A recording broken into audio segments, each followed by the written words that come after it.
Tu vois, le monde se divise en deux catégories. Ceux qui ont un pistolet chargé et ceux qui creusent. Toi, tu creuses.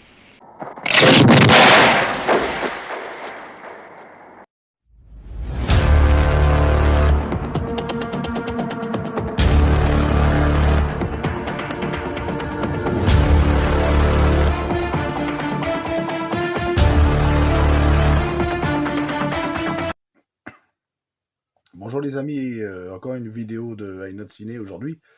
Donc j'avais dit que j'allais revenir sur la série Monstres, donc c'est la saison 3 de Monstres, et après Jeffrey Dahmer et après les frères Menendez. Donc j'avais pas fait la critique de cela, vu que ma chaîne existe depuis 2 ans, j'avais pas fait Dahmer. J'ai effectivement regardé, j'ai regardé aussi les frères Menendez, mais j'avais pas fait la critique, par manque de temps ou autre chose. Par contre là, donc j'avais bien vu les deux saisons, hein, Jeffrey Dahmer et tout ça. Et là, du coup, j'ai regardé la saison 3 donc sur Ed Gein, avec Charlie Hunnam dans le titre. Alors déjà, qui était Ed Gein? C'était un, c'était un personnage qui vivait dans une ferme avec sa mère, dans une petite bourgade du Wisconsin, et qui était un peu niaise, un peu beubeu, un peu niais, et, enfin, en gros, c'était un tueur en série, profaneur de tombes, et qui violait, on va dire, des cadavres de femmes. Et on va dire, bon, je vous garantis, la série est assez glauque, ça c'est sûr, c'est assez glauque, il y a des trucs assez trucs à voir, sombres, glauques, c'est assez dérangeant, ça c'est clair et net, un peu comme l'était déjà Dahmer. Alors, qu'est-ce qu'on peut dire de cette série? Ben, déjà, l'interprétation de Charlie Hunnam, il porte bien le personnage, c'est intense, savoir qu'il a perdu 15 kilos pour le rôle. Il était très bien dans Sons of Anarchy, c'est complètement un rôle différent là, qui propose, il parvient à faire ressortir la part perturbée, on sent qu'il est solitaire, on le voit bien, presque tragique du personnage, ce qui rend plus l'horreur visible en fait, parce qu'on voit bien qu'il est carrément habité par son rôle. Ensuite, ce qu'il y a de bien, bah, c'est l'atmosphère. Elle est macabre à souhait, l'atmosphère, je veux dire, c'est noir, c'est sombre, c'est macabre à mort, c'est glauque, c'est tout ce qu'on tu veux. On voit bien aussi la reconstitution des années 50, parce que ça se passe dans les années 50, hein, le Wisconsin rural, la campagne, tout ça, les décors vraiment glauques, comme je vous disais. Et la série s'est jouée sur le contraste entre le quotidien du mec et l'inhumain, en fait. Entre son quotidien normal de ferme, de s'occuper de sa ferme, et son côté inhumain. On voit bien le contraste, si ça donne des moments assez prenants pour ceux, dont je vous garantis, pour ceux qui ont, comme dans la saison 1 avec Dahmer, il y a des scènes quand même assez, faut y aller quoi. Ensuite, non seulement ça, comment dire, ça explore vraiment la personnalité de Ed Gein, on va dire, cette série, mais aussi c'est comment il est devenu un mythe par rapport à la culture pop, la culture populaire dans ces années-là. Il faut savoir que ça a inspiré, d'ailleurs vous pourrez le voir, je le dirai après, ça va inspirer le film Psychose d'Alfred Hitchcock, mais également le film d'horreur Massacre en tronçonneuse, et plus tard Le Silence des agneaux, suivant tout ce que Ed Gein fait dans la série. Vous allez comprendre pourquoi. Je ne veux même pas vous spoiler pour l'instant. Là, je suis dans la partie explication de la série à peu près. Et comment le public, donc nous, on consomme le macabre. Ça donne une série quelque chose de plus que le simple fait que ce soit gore, quoi. Et aussi l'ambiance de la série. Il y a des scènes choquantes, je vous ai dit. Pour certains spectateurs, pour certains spectateurs, c'est un avantage parce que ça ne ménage pas le spectateur. Ça se contente pas d'effleurer l'horreur, ça ne simule pas la terreur, si vous voulez. Ça la montre, carrément. Donc, si on est préparé à ce type de visionnage, ça peut être puissant. Pour ceux qui n'ont pas l'habitude, qui n'ont pas vu Dahmer avant, par exemple, ce genre de série, parce qu'on voit c'est Ryan Murphy qui crée la série là, donc lui, il y va quand même à fond. On l'a déjà vu dans Dahmer, on le voit dans Menendez un peu moins, parce qu'il y a beaucoup de parties de procès, mais c'est quand même assez prenant. Mais quand on voit cette saison 3, là, on est reparti dans le glauque à mort. Là, on est vraiment dans le glauque à mort. Après, ce qui pourrait poser problème, donc moi j'ai adoré, hein, je vous le dis tout de suite, j'ai adoré, mais bon, ce qui pourrait poser problème, c'est il y a certaines libertés que l'histoire, on va dire, parce que il y a beaucoup de scènes de personnages ou de sous-intrigues, on va dire, qui sont fictifs, fortement romancés, quoi. Comme l'espèce de fille qu'il a connue, bon, c'est un peu plus romancé, c'était pas vraiment ça dans la réalité, la fille qu'il connaît, qui est blonde dedans, vous verrez, sans que cela soit toujours justifié. Alors, ça peut nuire à ce que le personnage est, surtout quand le vrai crime lui-même, il est déjà suffisamment terrible, quoi. Après, il y a un risque de.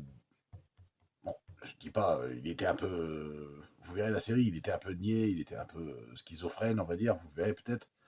Ils humanisent forcément le personnage principal, c'est-à-dire Ed Gein, dans le cas précis. Donc le tueur en série Ed Gein, il l'humanise forcément, vu que c'est son personnage principal, et ça le rend presque attachant sur certaines scènes. Vous regarderez, dans certains moments. Et ça peut être dangereux de le faire, ça peut genre faire oublier le caractère monstrueux de ses actes. Donc plusieurs spectateurs vont ressentir forcément le malaise, d'autres moins.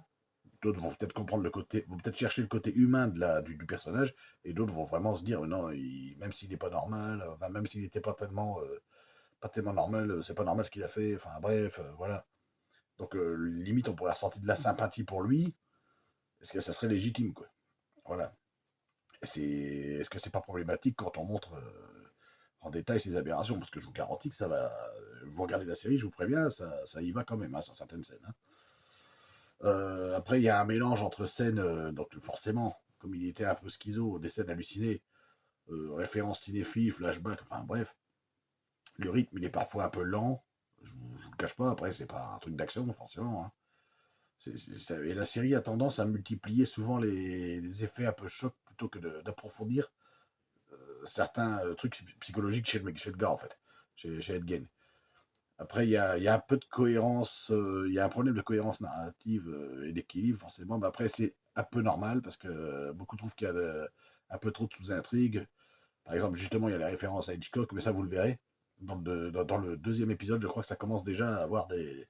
Il y a déjà, on voit déjà une espèce de scène où on voit carrément là, Anthony Perkins, enfin, un acteur qui joue le rôle d'Anthony Perkins dans Psychose, avec, on voit même quelqu'un qui joue le rôle d'Alfred Hitchcock. Parfois, ça peut apporter moins de tension dans l'histoire. Enfin, bref.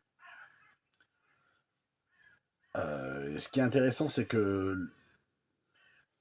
ça interroge sur le fait que on s'interroge sur des personnages comme ça du mal. On s'interroge sur le mal qui peut habiter certaines de ces personnes comme Ed Gein. Ça peut devenir des monstres ou que c'en est déjà à la naissance, on peut pas le savoir, où il y a eu un choc traumatisant. En plus, le fait, et vous allez reconnaître tout de suite ça, je vais vous le dire après, euh, le fait qu'il vive avec sa mère déjà.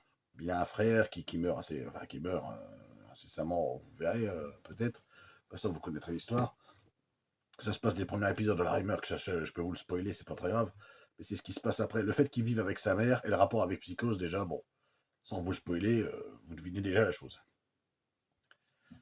Ensuite, la série, elle se contente pas de choquer, elle propose aussi une réflexion sur le rapport au crime. Voilà. La douleur de ce que les gens peuvent avoir en perdant un proche, par exemple, sur les meurtres. Ce qu'elle rate, c'est. Alors, ce que la série rate un peu, il y a un petit côté psychologique en moins. On voit que le mec, il est. On voit que le mec a l'air traumatisé, mais il ne montre pas vraiment le traumatisme de Ed Gein, en tout cas pas tout de suite. Et ces pistes sont parfois un peu floues, quoi. C'est un peu flou, quoi. Mais souvent, ça laisse en suspens, et puis après, c'est éclipsé par une autre sous-intrigue. Après, on revoit la fille blonde, elle aussi, qui est complètement barrée. Enfin, vous verrez, elle est aussi barrée que lui, limite, on se demande des fois. Et honnêtement, c'est un sujet déjà très usé, parce qu'il y a eu plein de documentaires aussi sur lui. Mais bon, il n'y a jamais eu de série. Mais je trouve que bon, après, je vous dis, j'ai adoré cette série, hein. Mais il faut quand même voir, il y a les points forts, il y a les points faibles, et voilà. C'est simplement, ou alors c'est simplement une déclinaison plus graphique de ce qu'il a fait, parce que vraiment, je vous dis, c'est graphique parce qu'il montre vraiment tout, hein. Il montre tout ce qu'il a fait, quasiment d'horrible, hein. Même si des fois c'est un peu scénarisé, ils ont peut-être pris un peu de liberté, je vous dis, sur certaines choses. Mais après, apparemment, tous les éléments qu'on voit, c'est du réel, hein. C'est vraiment ce qu'il a fait à peu près, hein. Donc, mon verdict personnel, c'est que c'est une série assez exigeante quand même, parce que Ryan Murphy, quand même, il voulait montrer le maximum de détails. C'est dérangeant, âme sensible, s'abstenir quand même.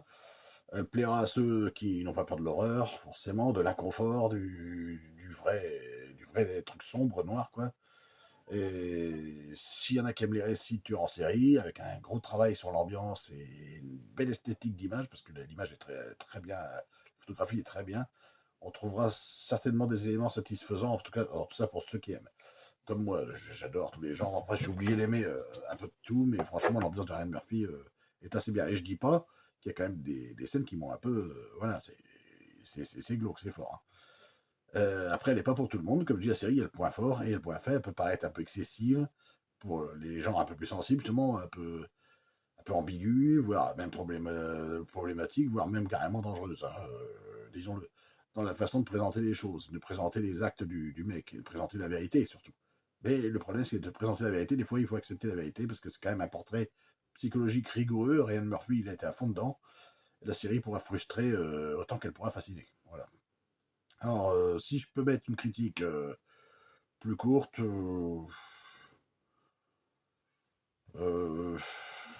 bonne série, très bonne série, à la Ryan Murphy, dérangeante, glauque, qui pourrait poser problème à certains, mais bon, ceux qui ont... Ben voilà, ça montre quasiment la vérité. Il y a quelques petites libertés scénaristiques, mais voilà, c'est pas un drame, mais quelques petites libertés. Ben, en tout cas, vous allez voir le rapport à la pop culture, c'est ce que je voulais vous dire, qu'on voit dans la série.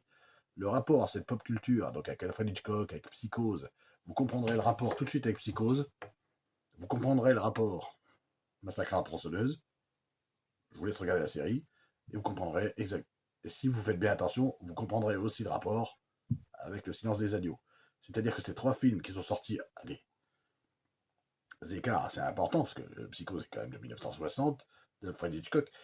Ensuite, on a eu Massacre à la tronçonneuse, qui était un peu plus vieux, et ensuite, les années 70, et après, on a eu Le Silence des agneaux, qui est de 90, ou 91 même. De 1990, Le Silence des agneaux, 91 même. Alors, vous voyez, et tout ça a été inspiré de l'histoire de Ed Gein. Tous ces films-là ont vraiment, il y a un rapport pour le fait qu'il y a eu ces films-là à cette période-là. Et sans compter les imitateurs, les tueurs imitateurs qui ont voulu imiter Ed Gein. Certainement, il y en a eu. Il y a toujours eu des copycats, ou comme on appelle ça, des tueurs en série qui ont essayé de copier ce que Ed Gein a fait. Comme dans quasiment tous les tueurs en série. Et voilà, donc, comme celui qui a copié le Zodiac, on n'a jamais su qui c'était d'ailleurs, enfin bref, voilà. Donc, ce que je voulais dire, voilà, c'est vraiment pertinent comme série. Après, c'est la 3e saison, on a eu Dahmer, on a eu les frères Menendez, on a celle-là sur Ed Gein. La saison 4 est en route, je sais plus, je crois que c'est sur une femme tueuse en série, je crois, enfin j'ai plus bien vu, mais je crois que c'est déjà en route. Ils vont la faire. Et donc voilà, c'est tout ce que je pouvais vous dire sur cette série qui m'a vraiment beaucoup plu. Voilà, après, âme sensible, s'abstenir, évidemment. Je vous aurais prévenu. Après, pour ceux qui aiment, regardez. Pour ceux qui détestent déjà, essayez, mais si ça vous plaît pas, arrêtez, vous verrez bien. Et puis, je vous retrouve bientôt pour une autre vidéo. D'ailleurs, je dois encore en faire une autre sur un super film que je viens de voir. Allez, salut!